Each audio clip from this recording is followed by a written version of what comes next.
Dance is a lot of things. It's artifact, courtship, celebration, communication, self-expression, entertainment, competition, therapy, could be religious worship, exercise, or any combination of these, as long as it is a form of art displayed through the actual human body rather than a representation thereof, leaving aside the possibility of holographic dance, which probably muddies the waters to no end. Dance exists in every culture, going back to ancient times and all the way up to the modern. Now, from an anthropological perspective, it may have grown out of early forms of human communication. You could imagine a situation where you're trying to communicate over a large area. The voice doesn't do it because the voice only carries so far, but large movements could be used to communicate. Even today, children will dance before they learn to paint or sing. Now, here in this presentation, we are going to limit our discussion to theatrical dance, specifically Western forms. Now, dance is rather difficult to study. The problem is it's not been recorded throughout most of history. You can imagine the problem. How does one record human movement? It's one thing to record maybe the exact footsteps. We've seen that in old cartoons and that sort of thing. But until the modern day, we haven't had video. We haven't had the ability to really record what dance looks like. And so other than stills that we might see in visual arts, we don't typically see a lot of dance from the ancient world, and we don't know what it would have looked like. But we know that they probably had some rather interesting dances that they taught to children on a regular basis. Leaving that aside, let's start looking at some of these forms. We'll be focusing on 5 common Western forms, those being ballet, modern dance, world ritual, folk, and jazz dance.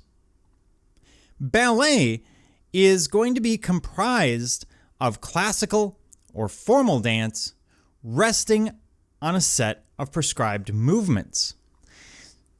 This is what's going to make ballet a little bit unique. As it evolves, it develops into this very set, very modeled, very formulaic sort of form where you only use certain movements. It is also highly theatrical, and it's based on the reduction of human gesture to bare essentials, heightened and developed into hopefully meaningful patterns. And it's on the viewer to try and figure out what those patterns are and what those movements mean. We tend to see a fluid succession of movements or images within this code of movement. And it expresses basic human experiences and desires, much like many forms of art, where we're trying to explore elements of the human condition. In terms of modern dance, what we tend to see is something that has developed more recently, arguably the last 100 to 150 years. And it is an antithesis to ballet. It began as a dancing rebellion, and you can imagine what that might look like, to the formality of ballet. It's the exploration of natural and spontaneous movement. And they tend to see ballet as incapable of communicating in a modern society. Now, in an attempt to be non-ballet, which is kind of a tricky issue in and of itself, modern dance has developed forms and conventions which sounds an awful lot like ballet. It also seeks to make the floor more interactive with the viewer. Then we have modern world concert or ritual dance. This is oftentimes seen as, well, despite the definition there, the dance of everyone else. This is typically non-theatrical, non-Western dance, although even that is a very problematic definition.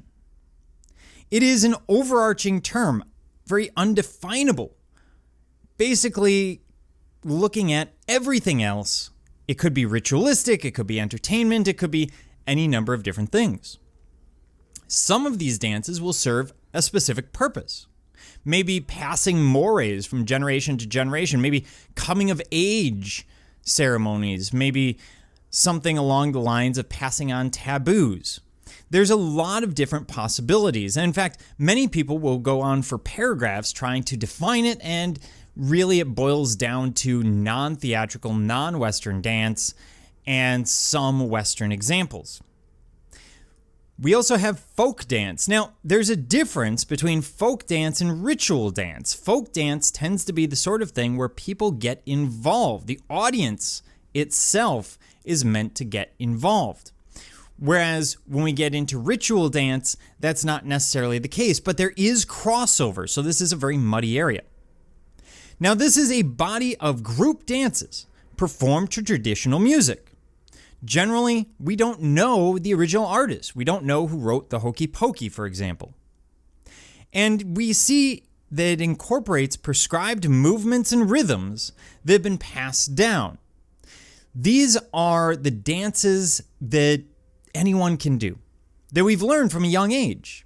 Again, the Hokey Pokey, maybe the Macarena, maybe line dancing, square dancing. These would all be examples of folk dance.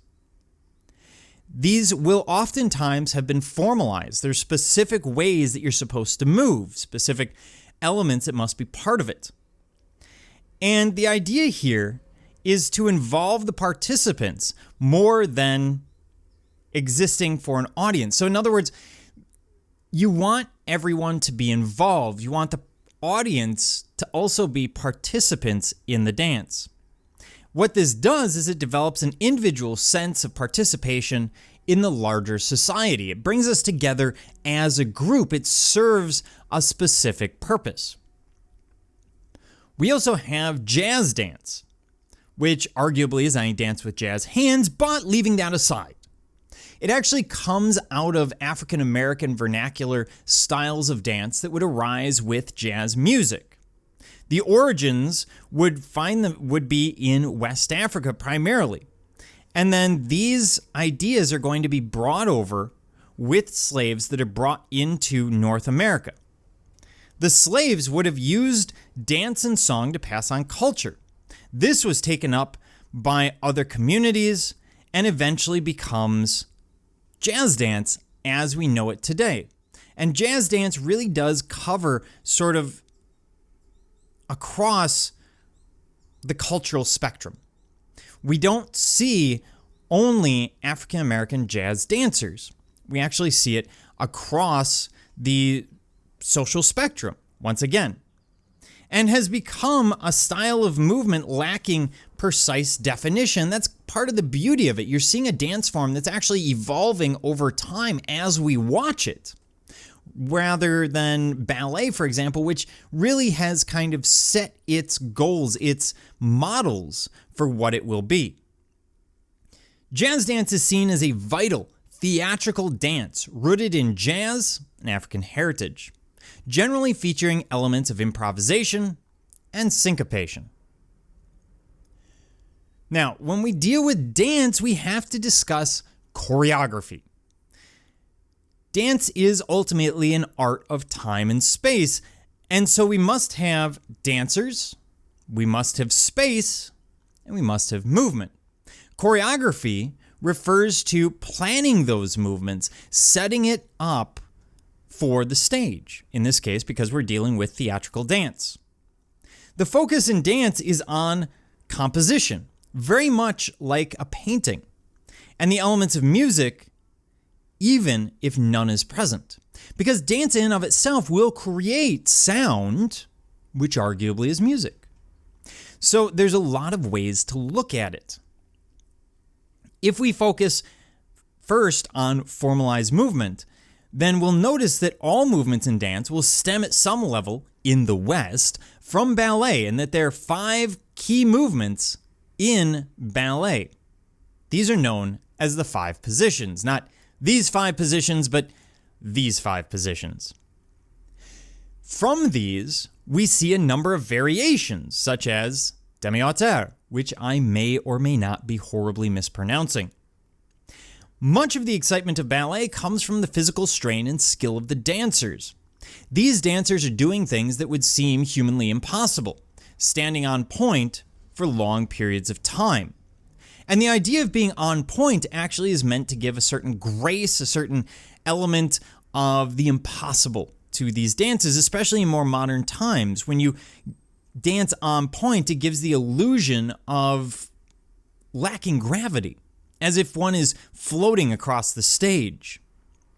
And if you wonder how difficult could this possibly be, go ahead and try and stand on the tips of your toes for just 30 seconds. Most people won't be able to do it, from the strongest football player or power lifter all the way down.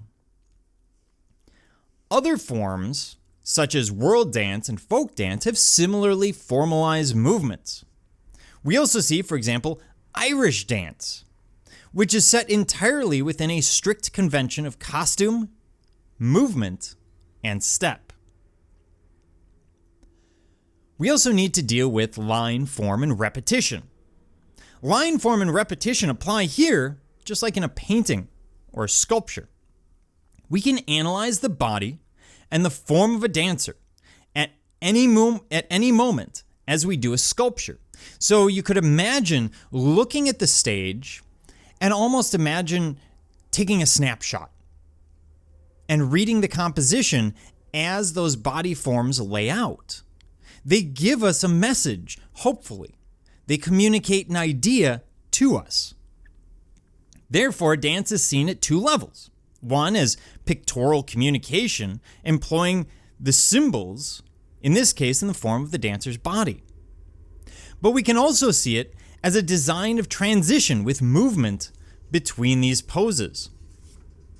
Repetition will become more important because dancers move through time as well as space. So repetition could be a matter of seeing a number of dancers doing the same thing, or a movement that's going to be repeated. These repetitious forms occur both with the single dancer and with the group. When watching a dance, you should focus on how movements, ensembles, scenery, and individual bodies explore lines, diagonals, curved, or asymmetric lines, just like we perceive the elements of composition in a painting, as they are explored by the artist. When we're dealing with dance, we also have to deal with rhythm. Dance, of course, holds together through rhythm, just like music.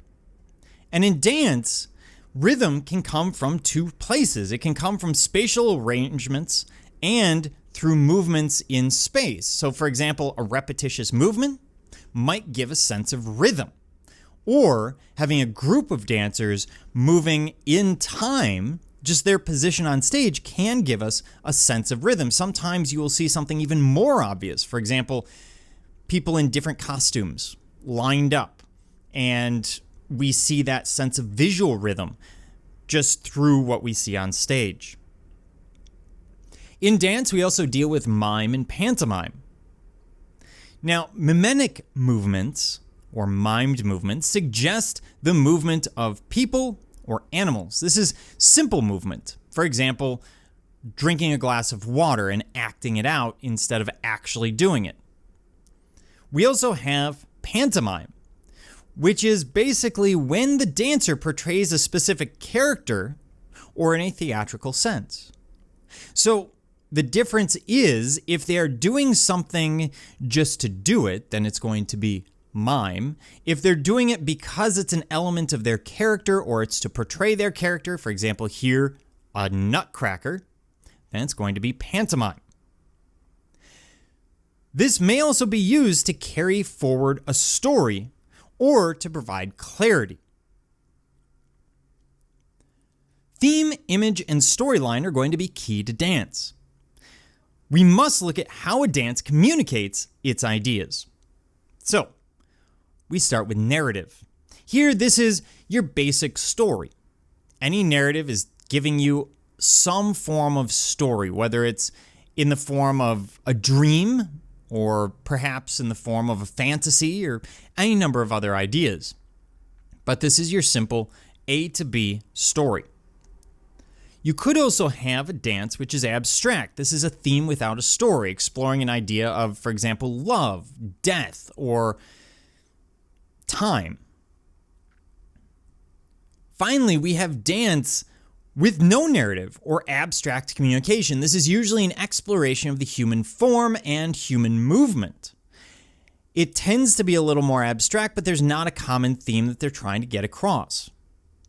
In the audience, it's our job to evaluate the feeling that the choreographer is trying to communicate. And it is important to understand that, especially in a world where dance is not something that we come across every day, that it is very much the director or the choreographer's job to ensure that they are presenting a message that is going to be communicable, that's going to be understandable to their audience. If they don't, then it's not necessarily your failing as a member of the audience. It could also be that that director did not write that piece and that choreographer did not design that dance to communicate well with, for example, college freshmen. We also have to deal with music. Now, we tend to associate dance and music very, very closely. It's not a bad idea, but we can, in fact, have dance without music. We cannot have dance without rhythm necessarily, because dance will create sound and thus create some sense of rhythm. Even the lack of rhythm is arguably a rhythm in and of itself. Dancers will often try and time their footfalls and movements to the beat of the music or to the rhythm. Dance also seeks to use the dynamic plot form of theater rather than any rule of music. So when you're looking at a dance, it's generally going to follow these conventions of drama. You're going to have some kind of introduction, exposition, rising action, climax, etc. And you are always moving through that plot model. It is up to the choreographer to ensure that you continue to move through it properly and understand where you are. The mise-en-scene is really all of the setting and visual elements that are provided by a dancer's setting. For example, setting a dance, or the setting of a dance, can vary from minimalist to incredibly elaborate. When we deal with modern dance, for example, the floor itself may become an important element in that mise-en-scene, in that setting, because they interact so much with the floor. Whereas in ballet, they try and get us to, well, forget that the floor is there. In terms of costume, it works in dance just like it works in theater. The costume is part of what we're interpreting when we're looking at the dance. And there's a reason we see certain costumes. For example, the costume of a ballerina is generally going to be in neutral tones. It's going to be the sort of thing that we're not supposed to pay that close of attention to. Why? Because we're supposed to be watching the movements of the form, and it's there to give us that sense of movement. Whereas in more modern forms, you might see very elaborate costumes that we're supposed to pay attention to in and of themselves. They're going to give us all of the same information about the character or the person that you would see from a costume in theater. So ballet, with its neutral costumes that say little about the story, is going to focus on the form. When you get into modern dance and other forms, footwear may also become important in denoting the style of the dance and as a functional element. Of course, there's different footwear that you would wear depending on the kind of dance that you're putting on. In terms of lighting, lighting must enhance the three-dimensional movement of the dancers. It also gives us a sense of mood or emotion and gives us a way to respond to the work. That lighting can give us clues as to where we are as we follow that plot model. Are we in the rising action? Are we in a quiet time in the story, for example? It can provide us with setting. For example, here we know this is happening at night. In terms of sense stimuli, we relate to dance at different levels. Even a response of ignorance is a response. The better you understand dance, the more you're going to get out of it. And I want to elaborate on that just a hair here. There are times that you will watch a dance and not understand what you're seeing. But it's no different than music or art. Well, visual art. You can see a piece of art, not understand it. It maybe wasn't meant to communicate to you. Maybe it just wasn't communicated well. Maybe it's just a matter of not understanding the context or any number of other factors. Sometimes when it comes to pieces like that, if you don't really understand what's going on, that lack of understanding can be, in and of itself, a response or a reaction. The question is, can you answer why? Can you work out why the piece did not communicate its ideas to you effectively? When we look at dance, we're of course looking at effectively, or in one way, moving images. And this appeals to our sense of line and form, the same ones that we talked about in visual arts, in two-dimensional, in sculpture. And we see this both in the dancer and in the setting, the mise-en-scene. Horizontal lines tend to give us a sense of calm or horizontal movement, so movements across the stage, because that's how we see the world. We generally see things moving from right to left or left to right. We do not typically, as you're walking across campus, see someone suddenly float 6 feet in the air. If we did, that would stand out. And so this sense of calm comes from the fact that everything is very, very predictable. It's exactly what we would expect. Diagonal lines tend to denote action. And that's going to be important. That action gives us a sense of where we are in the plot model. Are we rising action, for example? Are we near the climax where we might see more of those diagonals? It also gives us a sense of energy. How much am I supposed to be invested in this? How much should I be feeling from it? Now, curved lines, of course, are going to give us another sense. In this case, instead of relaxation, which is what we would get in visual arts, here we're getting a sense of grace. And this is part of what a lot of artists will try and capture. This curved line giving us this sense of incredible grace of the human form. Even the body form of the dancer will have an impact on how we view the work. So the body form of the dancer could actually give us some clues as to what we're walking into. And it's something that generally the choreographer will take into account. Force is really the energy that we see in the production. A high energy dance appeals directly to us and gets our attention. It provides interest to an audience, whereas something slower might indicate that we're coming in at the exposition. It could indicate a resolution. It could indicate simply a calm point in the story. But they're always trying to move us along that plot model, which means every element of the dance should be helping us move through that model, through that roller coaster of emotions that we get from using that model. Sign language will also be important. This is not literal sign language. After all, 75% of all communication amongst humans is going to be nonverbal. And so dancers are trying to use those same nonverbal signs to communicate.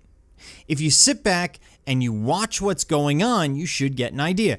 And imagine this. Imagine that you're sitting in your dorm room, and your roommate comes in and they're upset. How are you going to know they're upset? Well, those same signs that they would give you would be the same signs I might look for in a dance. For example, the body position might give me a sense of what's going on. Is the dancer slouched over? Are they appearing sad facial expressions? Maybe they put their arms out with the palm up. That would give us a sense of acceptance, accepting a thing or accepting an idea. Or you could see a hand out in front with the palm outstretched. This would indicate rejection. Dance, of course, is communication through these nonverbal cues, the same nonverbal cues that surround us in day-to-day life. Color will also be important. It enhances communication, costumes, lighting, and setting, and must enhance the mood of the work. Now, in dance, because we're willing to suspend our sense of reality, they can get away with different colors than, say, you could in theater. The reason is, well, we don't generally live in a world where people suddenly start breaking out in dance as you're walking to class or wherever else. So, you've already suspended your sense of reality. So they can stretch that by using more vivid colors or using colors in different ways. The use of color in dance can be much stronger. So, they could use color, for example, to give us a sense of mood. Maybe they're just trying to give you a sense of the character. Maybe they're trying to depict the form and get those shadows and highlights. They're going to highlight the sense of movement that we get. Or maybe they simply want the dancer to literally look blue.